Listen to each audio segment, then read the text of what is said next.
with EDK. Soundcity Radio 96.3. What's up, ABJ? Special guest in the building, Abaga. Yes, sir. We are here. Very good to have you here, man. This is my man. I've been chasing you all around the country, man. It appears so. Yes, this is like third city. Third city. Yes. I mean, but okay, so technically two stations. But third city. Third city. Good to link again. Yes. Let's get right into it. You're in town for the CBN tour. Greatest tour you ever seen in your life. Everything about you since that podcast is the greatest, right? No. I mean, I'm excited about this one. First of all, because it's basically free. If you're a young person and you have a PVC, the show is free for you. That's dope. You know what I mean? It's dope. So I have my confirmed guest for now, but up until the last minute, I'm talking to all my friends to see who can come through. A lot of people that we spoke to wanted to come through. Some are on vacation. They're traveling. I know you know a good contingent are in London right now. Yeah. But we got Ricardo Banks, Ice Prince, we got YC, we got Zlatan Bile, we got Jesse Jags, we got Abaga, we got CK. It's crazy. The lineup is crazy. We're going to have comedians in town.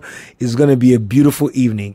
And we are going to celebrate our right to own and control our economy, to control our future as young people. Tell me more about that. Yeah, man. I mean, when I started this project, and shout out to an organization called Osiwa.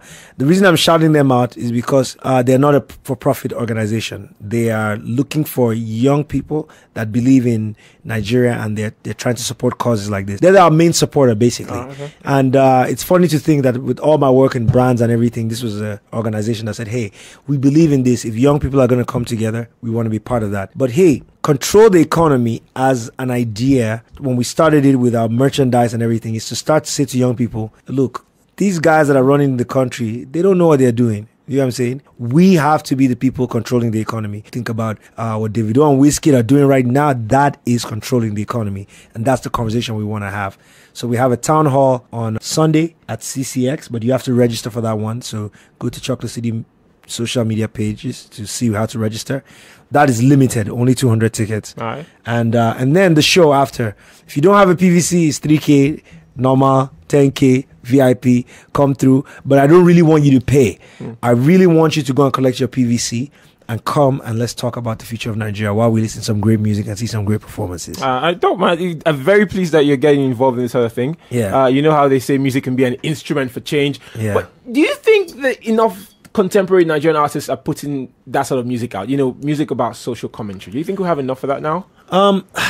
So for me, honestly, and I really believe what I'm about to say, that I don't think it's the role of the artist. It's good when an artist does it and we can celebrate it. We look at what Files has just done with this project, you know, and I think that that's amazing. But an artist is here to entertain, and the only crime is if they're not entertaining. If they're not entertaining, everything else falls away. So Files, while educating, is also entertaining.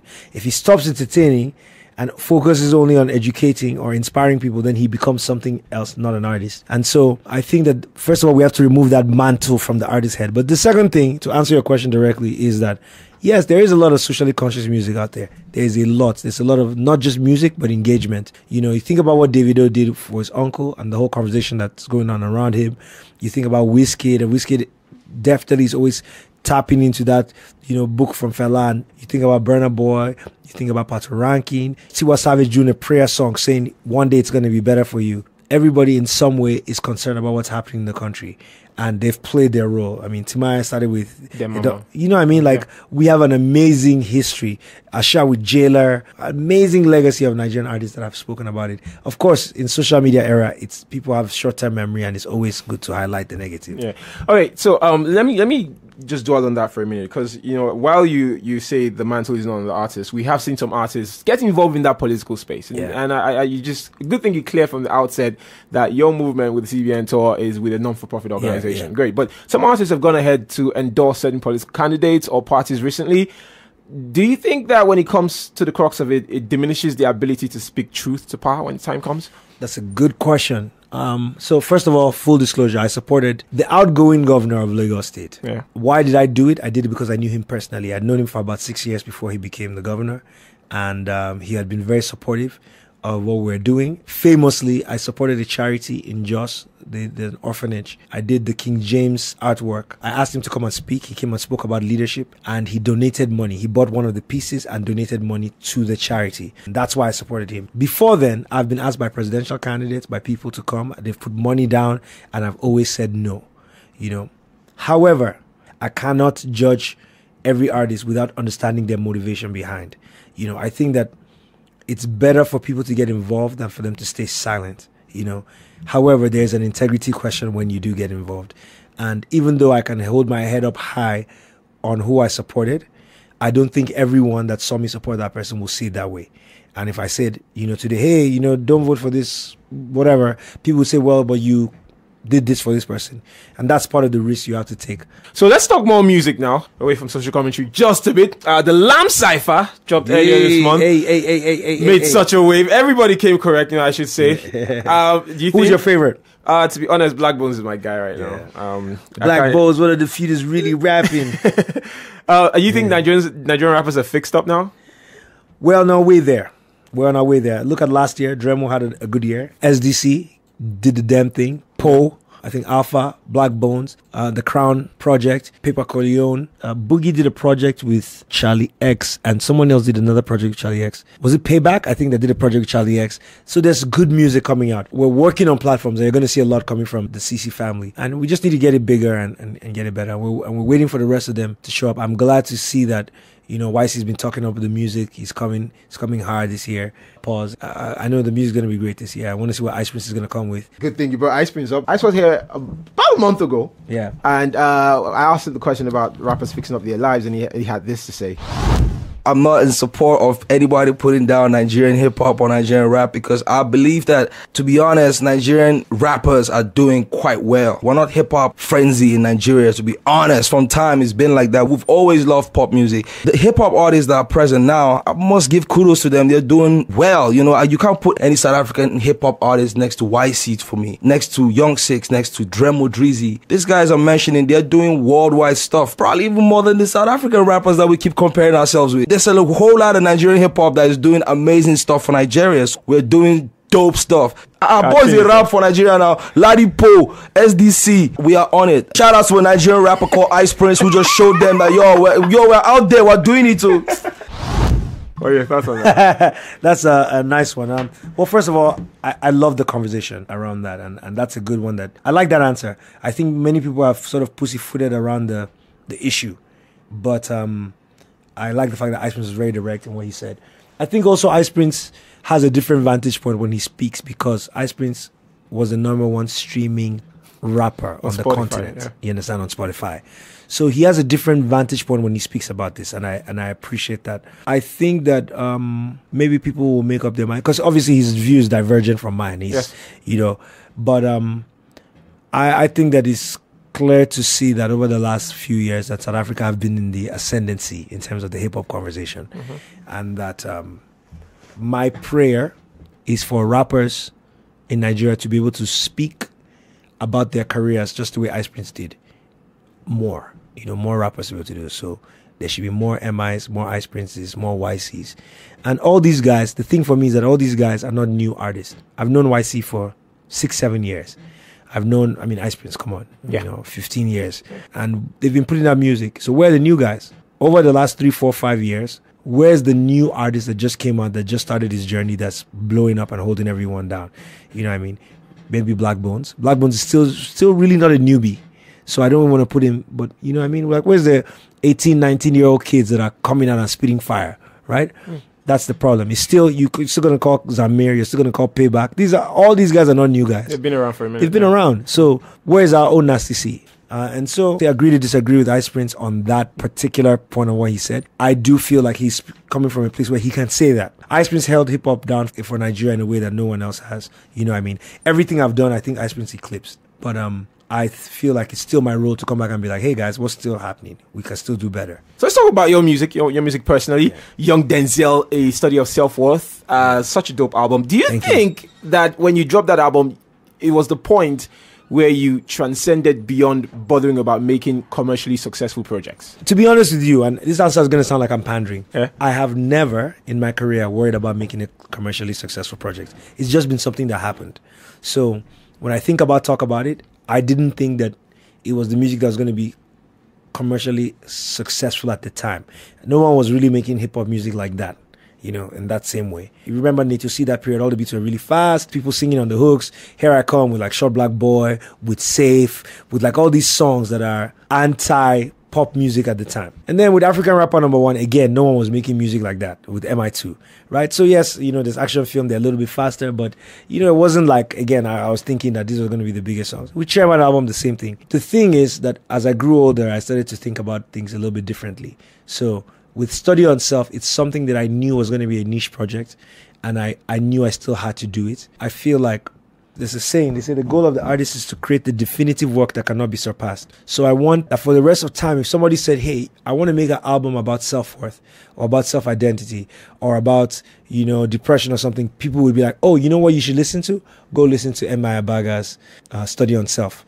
And that's how I made the project. And it's okay if everyone isn't on it on the same way, because, you know, music has different shades and colors at different times. But I think for every artist, it's about speaking your truth. And the next few projects, I want to say to you guys, the next project is Study on Love, and then after that is Study on Society. And they are, again, the same sort of vibe. It's not going to be like, you know, hey, shorty in the club and we dancing up, we popping champagne and we... Yeah. It's not going to be any of that. It's going to be like deep, reflective music. Then I can go and make fun music and do pop stuff. I think as an artist, it's wrong for you to try to be all things to all people all the time. You know, you have to live, you have to be a real person, you have to experience new things and create. And that's what I'm trying to do. So based off the feedback you've gotten in the last few months since the album was out, what do you think is the cultural impact the album has had? I feel, first of all, I will say that numbers-wise, both Rendezvous and Young Nezel have shown me that you cannot underestimate the market in Nigeria. Right? People are starting to branch out into genres. It's like Ote sound. There's a fan base that are completely tuned into that, and it's growing. In hip hop, I think we've not done a good job of curating that community. But trust me, the cypher has shown you that there are fans that are willing to pay attention to hip hop, you know, and willing to consume proper hip hop content. In terms of the impact, I've had very personal conversations. So it would happen with illegal music, where I'd meet someone and they say, please, I want to talk to you. And they pull me to the corner and say, you know, I was thinking about this, and they ask you personal questions. It's a different vibe completely from having a hot song where people are like, am I alpha now? Anything for your boys? You know, this is more like, hey, I want to talk to you. What were you going through? Why did you write this song? Is everything okay? You know, tell me what you thought about this, you know, or me and my friend were discussing this and we agree or we don't agree. Or I think that's as important, if not more important, for an artist, because one boosts up your ego. The other one fills your spirit, you know, and I guess, you know, that's to me what the impact of that is. Right, true. Let's talk about some of your other passions. Movie directing. What's up with that? Man, you know, I love walking into an interview where somebody is prepared. Like, I want to big you up. So the first time we did an interview, I told you. Yes. Second time, I told you again. I didn't even remember. Yeah. You know, you told me about that fact that we've been in, but. You know, I think that your levels above like most of. I'll say it again to you. But anyway, back to your question. Yeah. It's just something I wanted to get into. I'm not trying to go and act.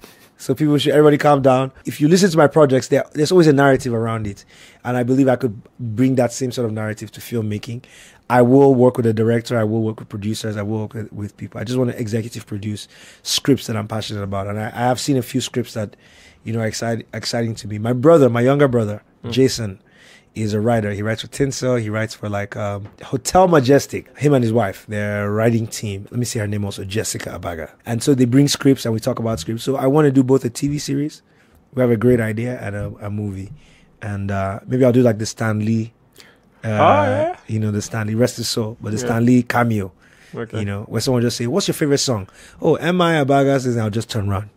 You got it. And I mean, you've had some cameos. I saw you in Chief Daddy now. Yeah, I was a Chief Daddy. You know what's so funny? Yeah. I shot the movie. The movie came out. Then no one said anything about it. So I told my manager, I was like, I think they edited me out. As I was saying it to him, so this is like 3 weeks after the movie, because no one said, "Hey, Emma, I saw you in the movie." And normally social media, someone would say something. as I was saying it to him, like I'm literally having the conversation with him, then someone posted a video of me, like they shot a clip of me in the movie. This is exciting for me too. There's a lot of women participation. So in media and film, I think music, we have a lot of catching up to do. But you're starting to see a very inclusive industry where women are taking the bull by the horns. How are you helping that out? Because I mean, you had people like Price on your roster before. What's going on? Yeah, I mean, well, you can sign an artist and you can nurture and do your best. You don't really determine the outcomes. If Bob Marley, if the Beatles, if Jimi Hendrix, if Michael Jackson, if all these artists were to have been Nigerian, Chocolate City would have been the label that would have signed them. Because we don't always try the easy thing. Like, we know what the easy thing is, but something about us makes us look for the talented gems. And so Prize is no different. And Chocolate City has been part of her journey. She's still an amazing artist. And I hope that she blossoms and shows the world everything. But, you know, we're not going to be the solution every time and every artist is going to blow up. But we want to get involved and we want to give artists a platform. And we are as proud of what the entertainment industry will call our failures as we are our successes. That's very good stuff. So now, because we've been super heavy, and I like that because you're one of my favorite artists from time. So if I have the opportunity to talk to you, thank you. We're going to go hard. I want to play a quick game. I set up 2 games with you because I don't see you play a lot of these games. I'm ready, man. I'm ready. I'm going to crush it too, by the way. Okay, this is basically, and this is where it's cool. It's basically short clips of some of your songs. Okay. But I want you to quickly tell me the title of each song that you hear as soon as you hear it. These clips are like 2 seconds. Yeah, you're going to hear it there. Okay. This like 2 seconds long. Just yell out the title. Man, I hope I don't mess up. I have like 600 songs, so. That's my point. Now I picked just 10. Okay. Only 10. All right. It's not a lot, but let's do this. See how well you do. And here we go. Everybody got 2 chicks with a Come on, man. But Bella is allowed. Beef. All right. This is an end of discussion. Will signal fast money, fast cars. Undisputed. Action film. Once you blow up, now you're switching up. You rappers of your lives. Show Black Boy. All I got is paper, so let Teaser. I'm your king, I'm your mayor. 1 Naira. Guru. No. Soup.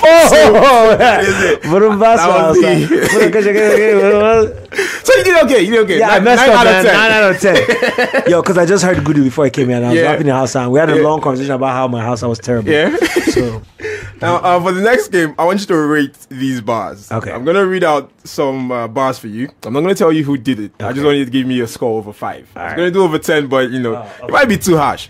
oh, man, you're putting me in trouble. You're putting me in trouble. Okay. I'll start with this one, all right? Listen. Shine like say na Rihanna. Baby girl compose. Other girls online with the holla. Now she dey on glue. But I did turn them down cause now you girl where I want show. Baby girl give me chance. Baby give me chance. Baby come close. Oh yeah, baby come close. Are these rap lyrics? These are from a rap sing song. Okay. Very popular one. Big. Just shine like say na Rihanna. Over 5. If I hear I have to hear this song to be able to tell what the person is doing. It does sound a little bit like a mind of a rapper. Just from a lyrical standpoint, I'll give it, let's say, 3 over 5. That's why she's juice. Oh wow. Yeah, but I'll give it 3 over 5. I think it's let me do over 10. Over 10. I know what I'm saying. I'm gonna so I'll give it a 6 over 10. 6 That's over a 3 over 5. Okay. So to say it's cool, it's dope, it's different. Yeah. You know, as a lyricist, you always think you can do it better. So 6 over 10. All right. So let's do another one over 10. Listen, Big Shot, Superstar, Punisher, Finisher, Call Again, Bodyguard. Oh, they want more like Oliver.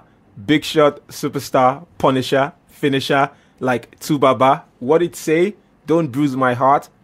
Delicate. This is AKA come on, Bella in Versace. And how you rate it? I give it from a hook point of view. I'd give it maybe an 8 over 10 because he's using a cadence and he's using clauses, but he's saying something like he's actually moving from one word. From one point to the next, using just these clauses and keeping the rhyme consistent. I give him an 8 over 10. I think that's brilliant. All right, so let's try another one. With the egg God has given me, turn it to cream, man. This ish photosynthesis. I got the penny to With drive. the air God is giving me, turn it to green at this photosynthesis. Got the wagons for emphasis. Yeah. You know that got one. the Bentley don't to you? drive with the wagons for emphasis. Y'all are the impetus, because when you're not balling on them, they say that you're impotent. Yeah. I'm a baller, though. I get commas on commas like I never finish my sentences. Never bothered about all the hating. I kill the track with fire flow. That's cremation of Casper's a legend. I guess we were related. I passed the baton to myself just like I'm a relay team. I passed the baton to myself like I am a relay team. What? This is 10 out of 10. Who sang these lyrics, man? Who sang these lyrics? No, I give myself honestly maybe an 8 over 10 on that, because it took me such a long time to write Soup. Yeah. It took me such a long time. And I think when I was finishing it, I was under pressure. So I think I rushed. I may have been able to get the lines a little better. That's very honest. So thank you for that. That was a lot of fun. See, that was a lot of fun. So I'm going to ask the usual radio interview cliche question. Okay. What's next? What's next? After the CBN tour, what's coming up next So for you? my year, man, I want to really do a lot this year. So there's some things that I can't speak about now. When you hear about them, you're going to know. You'll be like, oh, okay. So I guess this is what it means for MI. But going forward, we're very excited this year. Look, Chocolate City is 15 years old. Yeah. People have said everything about us. It's over. We're dead. We're dying. We're, we remember how it used to be. We're still here. We're still growing. We're still getting better. Last year was an amazing year for us, especially with our hip-hop catalog. There's so much growth to be had. Ruby launched O-Live. Luce and AQ launched The Coronation. We had Black Bones dropping, Street Billionaires coming out. This year we have a lot more talent, of course, with the normal names. Yeah. Some people are going to run out their contracts this year, and we're excited to see what they do next. And we're going to bring new people, and we're going to go into new ventures. For me personally, it's a lot of music and a lot of focus. I've been doing the CEO thing, honestly, to the detriment of my focus on my career. But this year, I want to spend some time and focus. So I think my team is at the right time where I can, take my eyes off and really focus on what I'm doing. And so you see already we're starting off the year heavy with the tour. We're doing 4 dates right before the election. We're doing 2 after that. We're going to go into the summer break and then do more after that. I want to do a residency. I want to do a movie. By next year, MI2 will be 10 years. Yeah. So I think this is a good time for me to do a residency for people to come and hear those 2 projects. So maybe do 2 weeks in Lagos.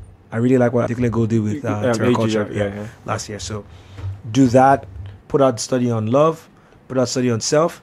Last year, a rapper called Tumi went to America and disrespected Nigeria with his cipher with his freestyle on Sway. Sway in the morning, yeah. And it is upon me to travel to the Yankee and represent Nigeria. Restore the glory. Restore the glory. Yes. You understand? And so, amongst other things. So, my year is going to be very busy, and we're looking forward to it. And I'm just excited, man. I'm excited. This is 12 years since people heard Crowd Mentality. This would be 15 years since I decided to make music, and I'm here. And I'm grateful. I'm grateful for the fan base I have. I'm grateful for the fact that I can be a real human being and make music, and for Chocolate City, and I'm still here, and I'm grateful for everything. All right. Abaga on Soundcity Radio. Always fun chatting with you, man. Yo, man, I want to just also say you really are really are special, man. I'm telling you, I love talking to you. I look forward to it every time. Thanks a lot. And keep doing you. And please, everybody, come out for the tour. It's on Sunday, Central Park. And it's going to be live. It's going to be dope. Everybody, please come out. You need your PVC. We're all going to be in the building. I need to see you guys there. Let's have fun. Abuja, don't let me down. Listen, Abuja, Davido just did 20,000 in London. In London. Yeah. Don't let me down. Listen, I need. Don't embarrass me, please, Abuja. Please help me. Help my government. Thank you. I love you guys. All right, thank you for listening. Abaga on Soundcity. This is what's up What's up, Abuja? on your chill down. For sure, Pimp Juice, I'm chilling. Sound City Radio.